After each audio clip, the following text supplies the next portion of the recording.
camp looked peaceful enough when I arrived. Pine needles underfoot, cabins tucked beneath the trees, and Lake Lanier stretching out like a sheet of polished obsidian. But it was too quiet. The kind of quiet that isn't natural, even out in the woods. I didn't expect much from my new job as head counselor at Camp Hollow Pines. Just keep the kids alive and relatively untraumatized for 6 weeks. Well, that seems pretty simple, I guess. I was still setting my duffel bag down when the owner, Mr. Henley, handed me a folder marked for head counselor only. Inside were 5 typed rules. Rules for head counselor: read carefully, memorize, and most importantly, obey. The lake must never be approached after dark, even if you hear splashing, even if you hear your name. Lock the docks by 8:45 p.m. sharp. Keys stay on your person at all times. Do not swim, not even once, especially not alone. I thought to myself, I don't swim much anyway, so whatever. I kept reading and things got quite odd. Number 2, perform the mirror count every single night at 11:03 p.m. Stand in front of the mess hall mirror and count the number of reflections. If you count more than one of yourself, do not acknowledge the others. Turn off the lights and leave. Do not return until morning, and do not break the mirror. Mirror count?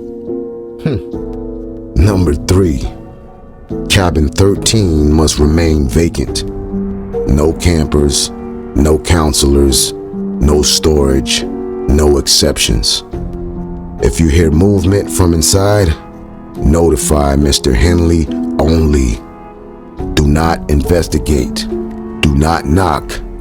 If you find the door open, burn sage and shut it tightly. Number 4, the children must never see you afraid. Fear feeds it. Laughter dulls it.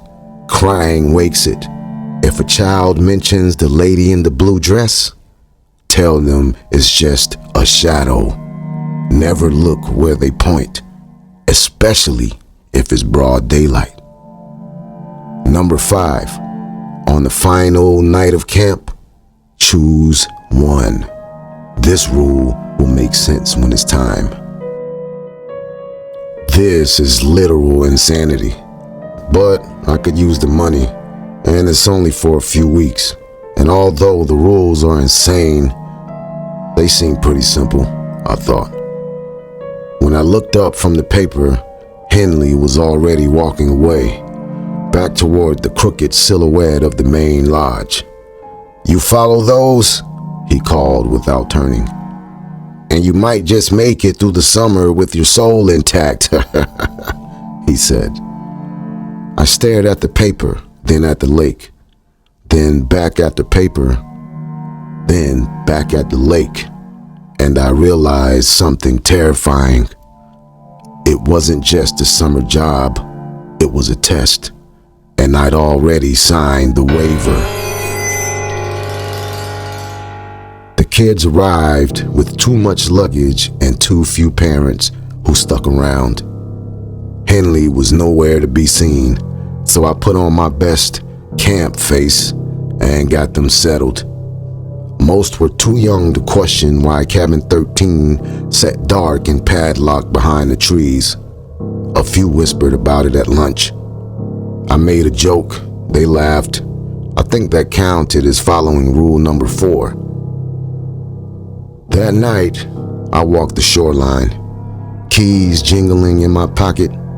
The dock creaked beneath my boots as I tested the locks, making sure they weren't tight, and the water was so silent, too silent. I turned to head back up the hill and stopped. Jason. It was my name, a whisper, clear as a bell, coming from the lake. I froze. Not fear, not yet.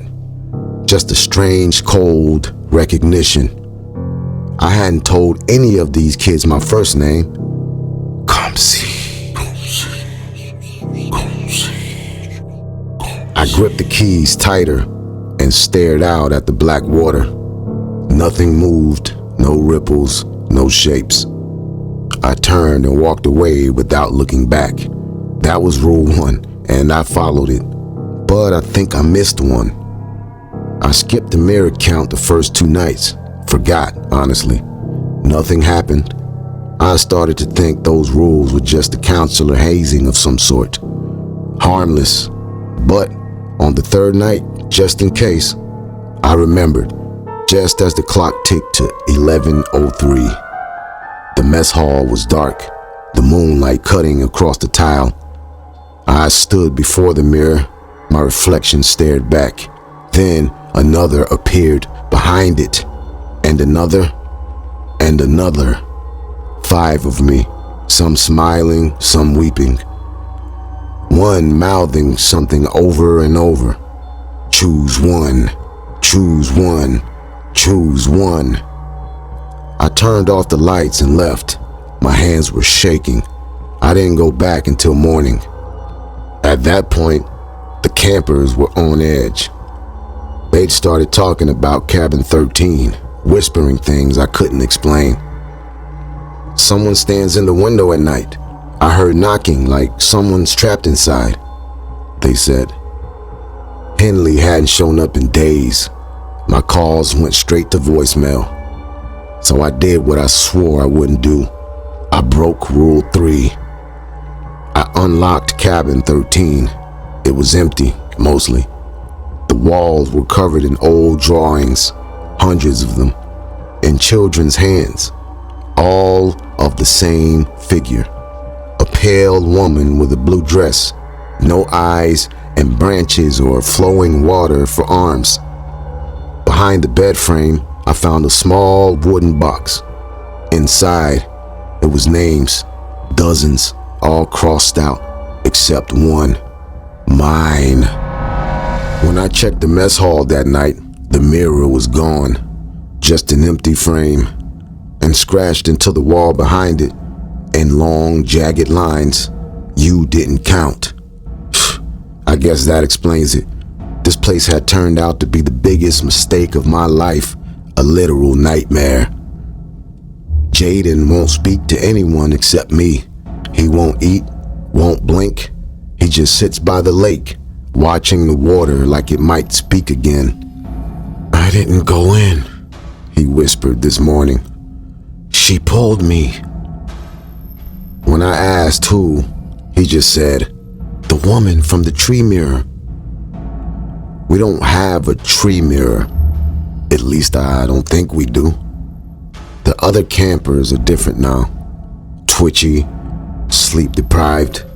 They've started drawing on bunk beds, on bathroom walls, on themselves. The same figure from cabin 13. A woman in a blue dress, long limbs, a pale face with empty eye sockets, and fingers that stretch into flowing water or branches. They all call her something different. The Watcher, the lady in the lake, the lady in the blue dress. They're not afraid, but I am. And now they know. Rule 4 is impossible now. I tried to smile at breakfast this morning. I tried laughing when a little girl said she saw the Watcher dangling upside down from the pine tree outside her window, whispering lullabies in reverse. They didn't buy it, and my hands wouldn't stop shaking. I know they smelled the fear. Jaden watched me from across the mess hall, blood trailing from his nose. He hadn't moved in an hour.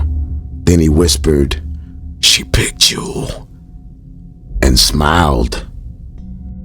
That night, I woke up with dirt in my mouth and pine needles in my sheets. I was standing outside cabin 13 barefoot, the padlock broken. I don't remember unlocking it. Inside, the wooden box was open. My name had been scratched out. Underneath it, written in thick black ink, "You are the vessel." And before long, I started sleepwalking. I started blacking out. When I wake, my clothes are wet. There are bruises on my arms in the shape of fingers. The kids no longer speak to me. They whisper when I pass. Last night, I looked in the mess hall mirror again. It was back, but my reflection wasn't me. It was watching me, smiling with my teeth, mouthing something I couldn't hear. Then it moved its hand, and I felt it, like I was watching myself from the inside of a skin suit. I'm losing time. I'm losing myself. I told the kids it was fine. I told them not to be scared, but I think it's too late. They've already seen me afraid. I'm not totally sure, but what I was sure of, everything had changed. The fire burned too hot. The lake rose too high. The kids gathered for closing ceremony like nothing was wrong. And then I saw Mr. Henley. He was standing at the tree line, eyes hollow, just watching. I walked toward him, but my feet didn't move. The sky above me flickered like bad film stock. The air tasted metallic. And in my pocket, I felt something slip inside. A new set of instructions. A new rule. Rule 5. On the final night, choose one. A, let it take you and spare the children. B, offer one child in your place. I could hear the watcher laughing in the trees. Jaden stood up and walked to the water. He turned back to look at me, smiling that same cracked smile. "It's okay," he said. "You were always going to choose." And I did. But I won't write what I chose. Because maybe if you don't read it, maybe if the next head counselor doesn't know what comes after Rule 5, it won't happen again. But deep down, I think you know better. And so does she. The sun was just rising over Lake Lanier when the new head counselor arrived. Her name was Casey, 24, majoring in psychology. She was bright, organized, and a little skeptical of local folklore, which is why she took the job. A whole summer by the lake, she told herself. Kids, canoes, and s'mores, easy enough. The trees cracked around her as she stepped out of her car. A hawk screamed somewhere overhead. The camp sat still, dew glistening on the grass like sweat. An older man approached from the shadows of the main lodge, tall, gray-haired and gaunt, with eyes that looked too deep in their sockets. He wore a crooked name tag, Henley. "Welcome to Camp Hollow Pines," he said. He didn't shake her hand, just passed her a sealed folder. For head counselor only. She opened it, eyes skimming the page inside.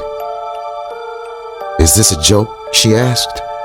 "Some kind of camp tradition?" Henley didn't answer. He only said, "Just follow the rules." Behind her, the lake lapped quietly against the shore. From the trees, something unseen shifted, and somewhere in the dusty dark of cabin 13, a mirror cracked. Thank you for listening. We hope you enjoyed it, and we'll catch you on the next go-round. Till then, sleep tight.